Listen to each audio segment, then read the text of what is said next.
Hey, a very good evening. So this was one of the most requested topic in a poll that I had taken out recently, and that's why I'm here with the video on that topic. Now, it's very relevant considering the current pandemic and the job market. There's a lot of unemployment, so making a LinkedIn profile and finding out a job for yourself is all the more relevant in the current scenario.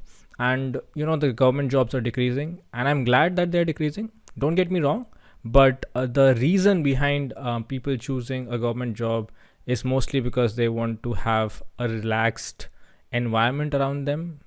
It's not something which is to do with the ambition. That way I'm glad that number of jobs are going down, because otherwise if one gets the government job, they tend to be very unproductive when it comes to that. So yeah, anyway, so coming on to the how do you find your job. So LinkedIn, it's a very good platform wherein you can find the jobs for yourself, and let's just discuss this, like what all you can do. My suggestion is you need to put in an effort. If you're not willing to put in any kind of effort, I guess you just skip this video, because then there's no point. You need to put in a lot of effort. You need to work on your profile, and a lot of people have got the opportunity. Even after I updated my profile about a couple of months back, I've already got 4 opportunities. Okay, even though I have already have an opportunity with myself, or I'm already committed to something, that's why I've not taken up those opportunities. But the opportunities do come. I know a lot of people, and I can personally vouch, because I've also got opportunities after updating the profile.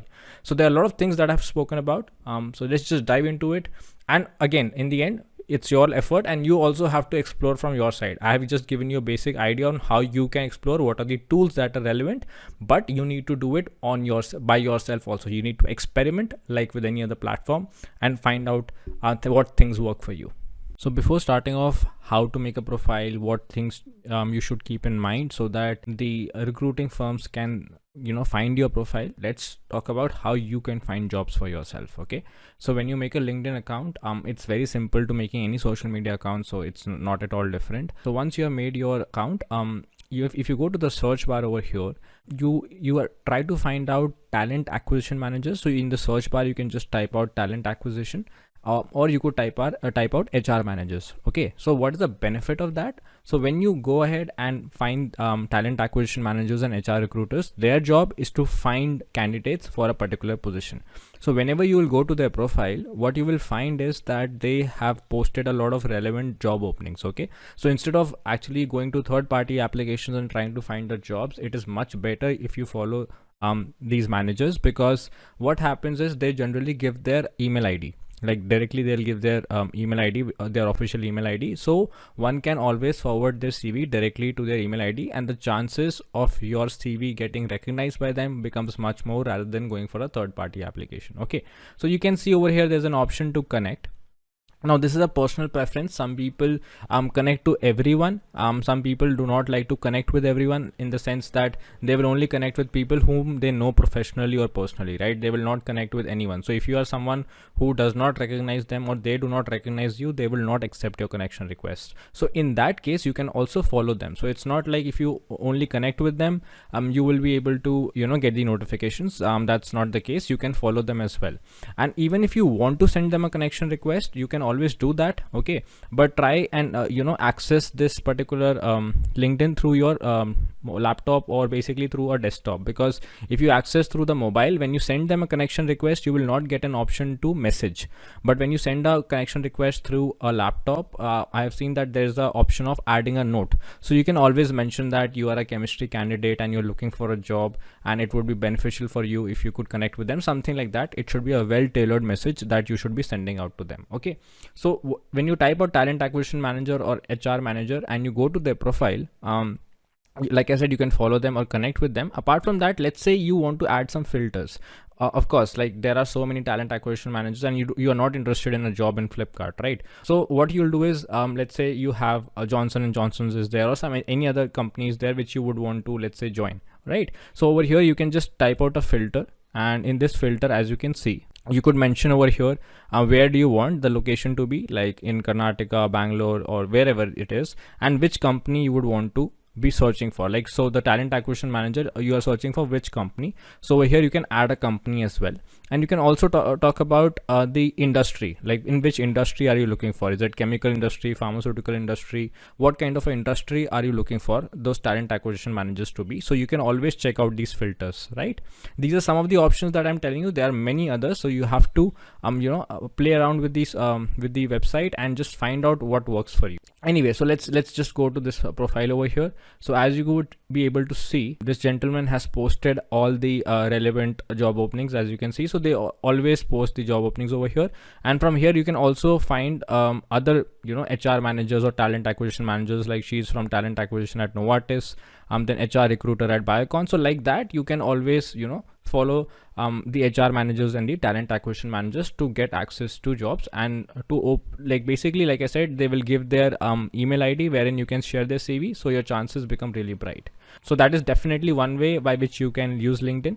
The second way is that if you go to again the search icon, and let's say I am from Punjab University and I want to find where are the people who have graduated from Punjab University in chemistry. So if I just search like Punjab University chemistry, a lot of people will come up, right? Now again, I'll go to all filters, and as you can see over here, these are the filters.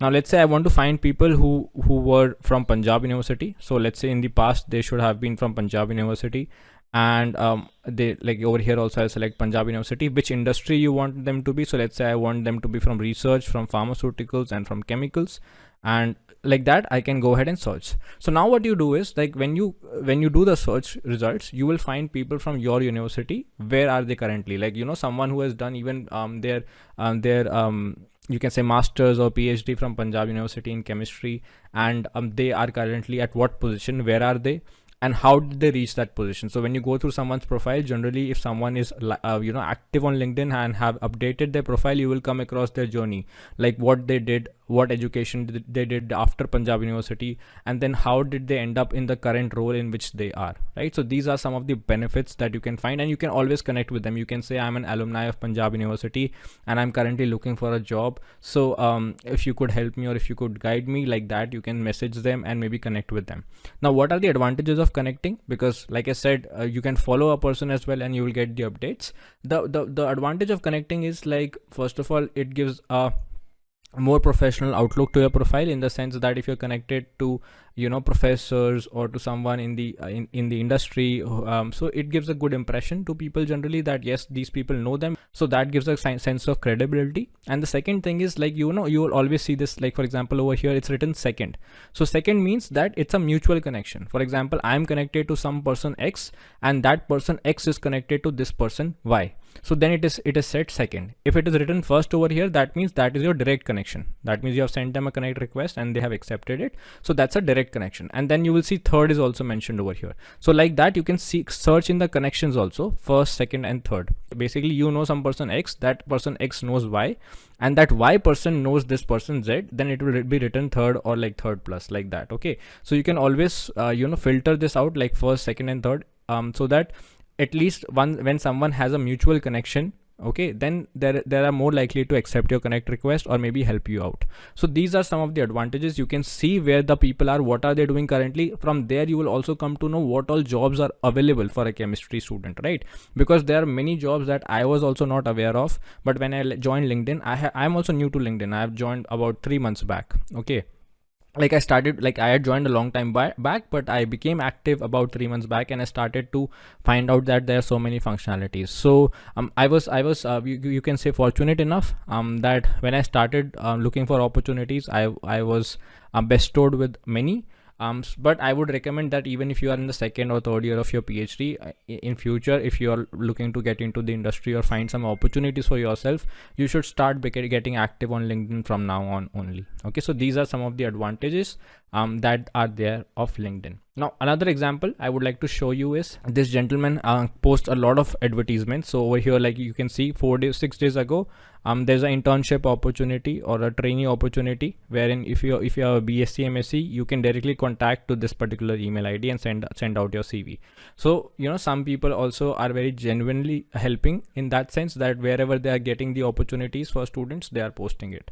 Now for example, let's say I am connected to some HR manager, okay, and let's say that is from a chemical industry. So let's say they post something on their profile, and I like that post. So when I will like that post, and if you are connected to me, you will automatically get that post or notification, so you can know, okay, this is an opportunity that is available to you. So you have to basically kind of build a network wherein there are all chemistry related people that you are following or that are connected to you, so that you will be the first one to know about any opportunities from internship to jobs that are accessible in the industry. So this is how you have to build a circle. This is called networking, and that is why LinkedIn is so important. A lot of people have found the jobs, so I highly recommend that you come ahead and make a profile.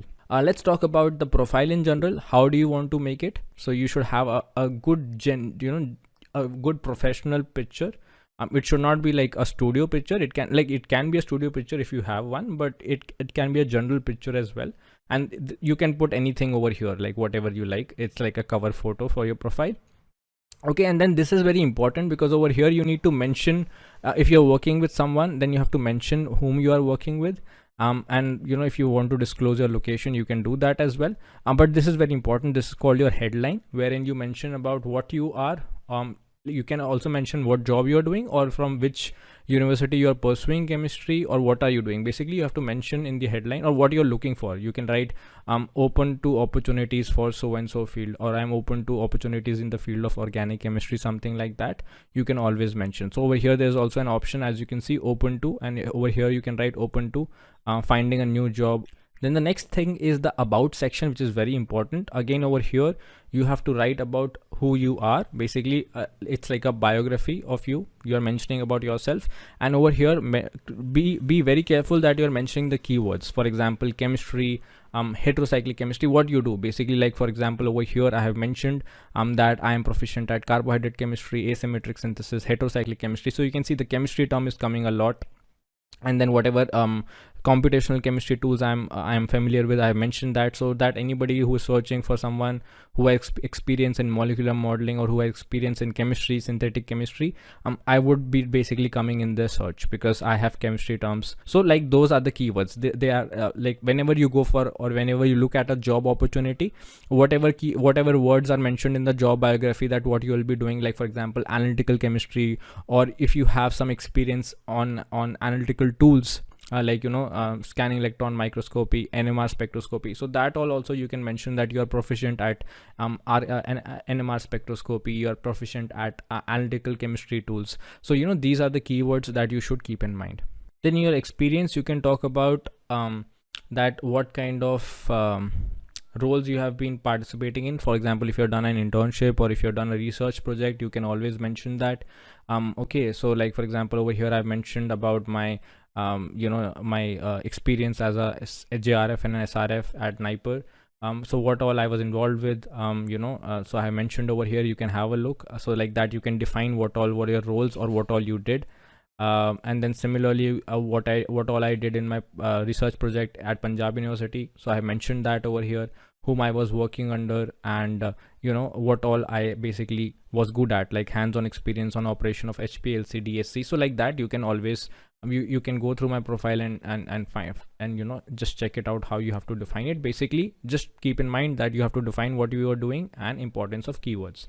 Then in education, you can again mention about what you did, like where you did your PhD, where you did your MSc, and what all you did in your BSc and MSc. Like that you can define what are the key aspects that you learned in your BSc and your MSc.